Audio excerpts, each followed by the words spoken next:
আমার স্বামী টিটু ঘর জামাই থাকত আমাদের বাড়িতে, কিন্তু সে ছিল অকর্মা। কোনো কাজ করতে পারত না।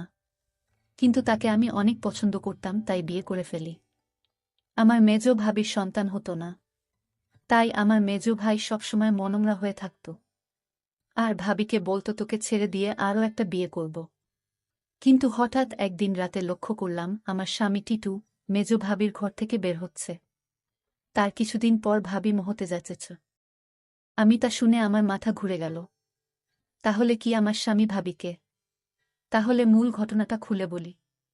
মাঝরাতে পানি খেতে উঠে নিজের স্বামীকে মেজ ভাবির ঘর থেকে বের হতে দেখে চমকে উঠল দিবারা। মেজ ভাইয়া 4 দিন হলো ঢাকায়। এখন ভাবি একা ঘরে। আমার স্বামী এত রাতে মেজ ভাবির ঘরে কি করতে গিয়েছিল সেটা জানার জন্য আমার মাথায় ঘুরপাক খাচ্ছে। এই ঘরের দিকে স্বামীকে আসতে দেখেই দরজা ভিজিয়ে দিয়ে বিছানায় উঠে ঘুমানোর অভিনয় করল দিবারা। তার স্বামী দরজা ঠেলে সন্তর্পণে হেঁটে এসে বিছানায় তার পাশে শুয়ে পড়ল। দিবারা এই বাড়ির মেয়ে, তার স্বামী ঘরজামাই। দিবারা জানে কোনো রকম অপরাধ করলে তাকে সহ তার স্বামীকে এই বাড়ি থেকে বের করে দিবে ভাইয়েরা। তাই এই ব্যাপারে আর কোনো কথা বলে না দিবারা। পরের দিন সারাদিন মুখ কালো করে রাখলেও তার স্বামী টিটুকে এই বিষয়ে কিছুই জিজ্ঞেস করে না সে। তারপরের রাতে দিবারা আর কিছুতেই ঘুমাতে পারে না। তার বিশ্বাস তার মেজভাই যতদিন শহরে আছে প্রতি রাতেই বোধহয় তার স্বামী মেজ ভাবির ঘরে গেছে। কিন্তু ঘরে গিয়ে কি করল এটা তো আমি দেখি নাই। শুধু দেখতাম মেজ ভাবির ঘরে যেত। কেন যেত দিবারার মনে সন্দেহর সৃষ্টি হল। তার বিশ্বাসকে সত্যি প্রমাণিত করতেই যেন ধীরে ধীরে টিটু দিবারার পাশ থেকে গড়িয়ে মেঝেতে নামল। এরপর পা টিপে টিপে ঘরের দরজা খুলে বাইরে চলে গেল। রাত এখন কয়টা হবে? 1টা, 2টা। টিটু কোনো কাজ না জোগাড় করতে পারায় ভাইদের উপর নির্ভর করেই বেঁচে আছে তারা দুজন। দিবারা টিটুর এই অর্থ উপার্জনের অক্ষমতাটাই পুষিয়ে দেয়, সারাদিন গাধার মতো বাড়ির কাজ করে। সারাদিন কাজ করায় শরীর এতই ক্লান্ত হয় যে সারারাত মরার মতো ঘুমায় দিবারা। কয়বার টিটু তাপ্পড় দিয়েও দিবারার ঘুম ভাঙাতে পারেনি। তাই রাতে যে দিবারা জেগে থাকতে পারে এমন কোনো ভয় তার ছিল না বলা যায়। আর এই সুযোগে মেজ ভাবির ঘরে যেত। কিন্তু কেন যেত তা আমি কিছুই জানতাম না। পরদিন রাতে দিবারা ঘুমায়নি। সে রাতে জেগেছিল তার স্বামী কি করে তা জানতে। তখনই দেখল দিবারার স্বামী বিছানা থেকে ধীরে ধীরে উঠে গেল।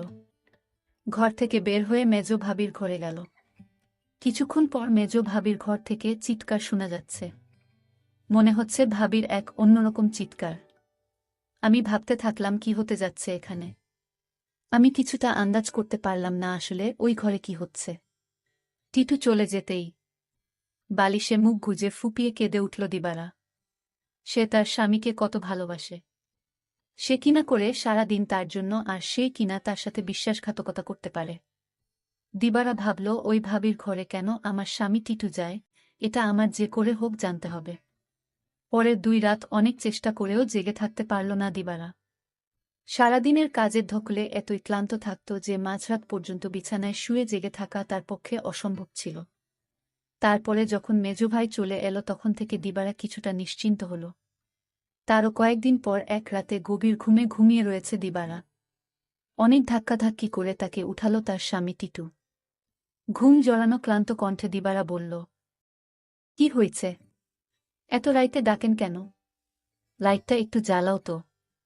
সারাদিন কাম কইরা কুল পাই না। উনি আছেন তার চিন্তায়। এখন ঘুমান। এই বাড়ির সবচেয়ে অবস্থাপন্ন বলা যায় মেজু ভাই শহীদকে।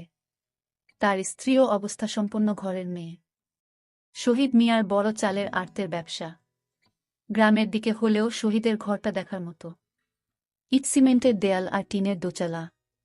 তার ডান পাশে 2টো ইটের তৈরি ছাপড়া ঘরে থাকে ছোট ভাই বাদল আর বড় ভাই জলিল। তাদের 2টো ঘরের মুখোমুখি উঠান পেরিয়ে একটা টিন আর বাঁশের তৈরি ঘর। এখানেই দিবারা আর টিটুর সংসার। দিবারা খুব চিকন আর কালো হওয়াতে বাবা মায়ের মৃত্যুর পর 3 ভাই অনেক খুঁজেও কোনো পাত্র পায় না। শেষমেশ এক ভব ঘুরে ভাদাইমা গোছের এই টিটুকে ঘর জামাই হিসেবে আনে।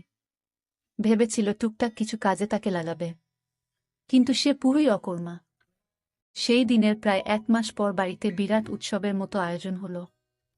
দিবারার ছোট ভাইয়ের 2টা আর বড় ভাইয়ের 3টা সন্তান হলেও মেজ ভাই বিয়ের 4 বছর পরেও সন্তানের মুখ দেখতে পারেননি। মেজ ভাই আরেকটা বিয়ে করবেন কিনা এটা নিয়ে চিন্তা ভাবনা করছিলেন। যে স্ত্রী তাকে সন্তানের মুখ দেখাতে পারবে, মেজ বউকে তাহলে এই বাড়ি ছেড়ে চলে যেতে হতো।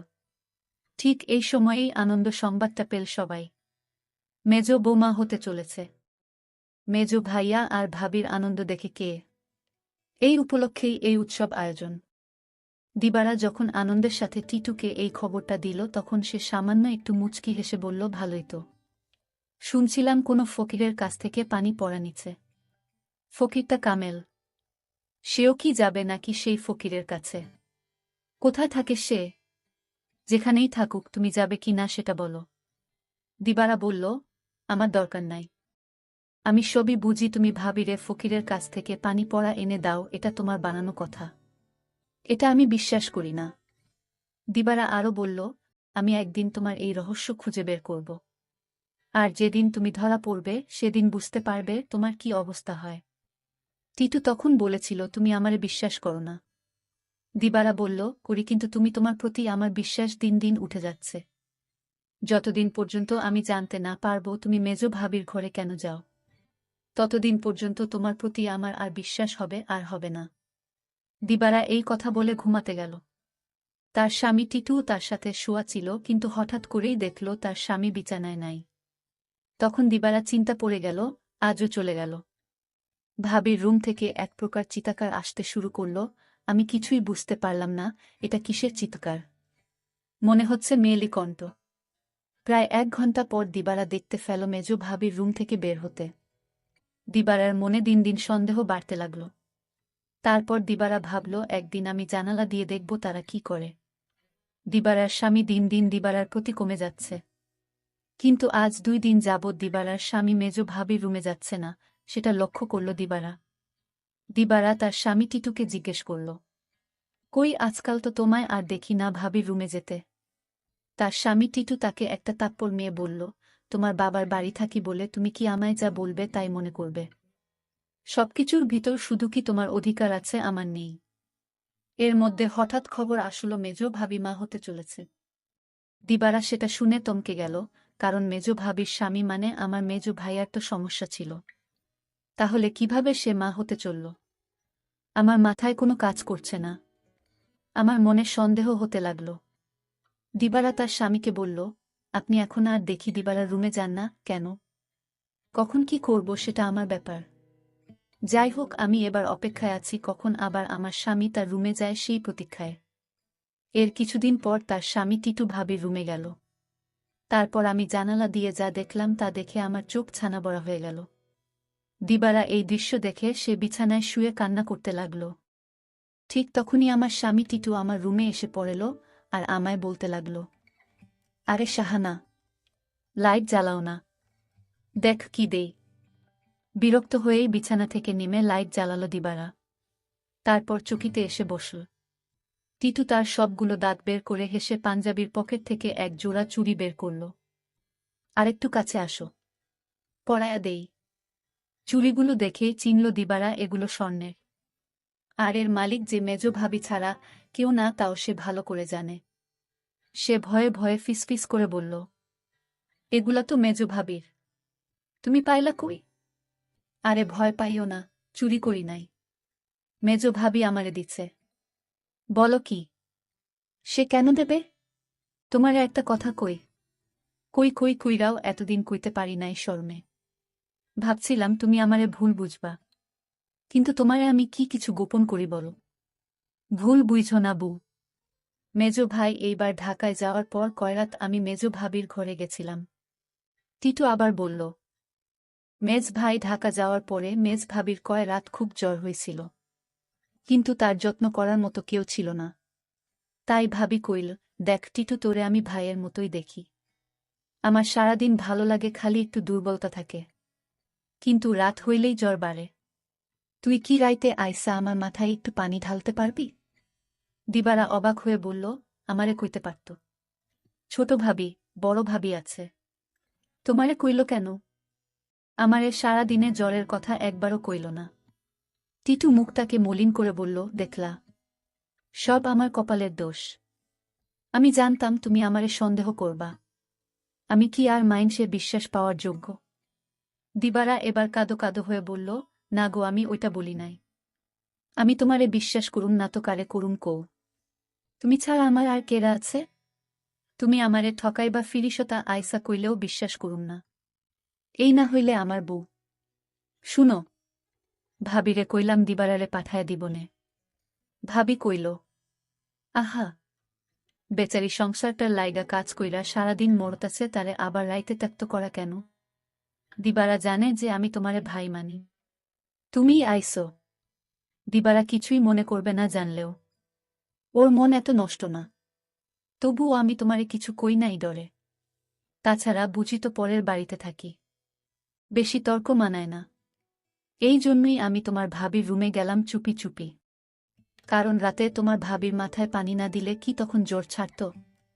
আমি যদি ভাবির পাশে না থাকতাম আর মাথায় পানি না দিতাম তাহলে জ্বরে মইরা যাইত। এতদিনে ভাবিকে কবরস্থানে রেখে আসতে হতো। দিবারা তখন বলল, সবই বুঝলাম, কিন্তু একটা বিষয় আমার মাথায় ঢুকছে না। টিটু বলল, কি কথা তোমার মাথায় ঢুকছে না আমারে বলো। দিবারা তখন বলল, আমার মেজু ভাইয়ের সমস্যা ছিল, কিন্তু সে কিভাবে মা হতে চলেছে। আর ভাবির ঘর থেকে কিসের আওয়াজ আসত। টিটু তখন বলল, তুমি দেখি আবার আমাকে সন্দেহ করতেছ।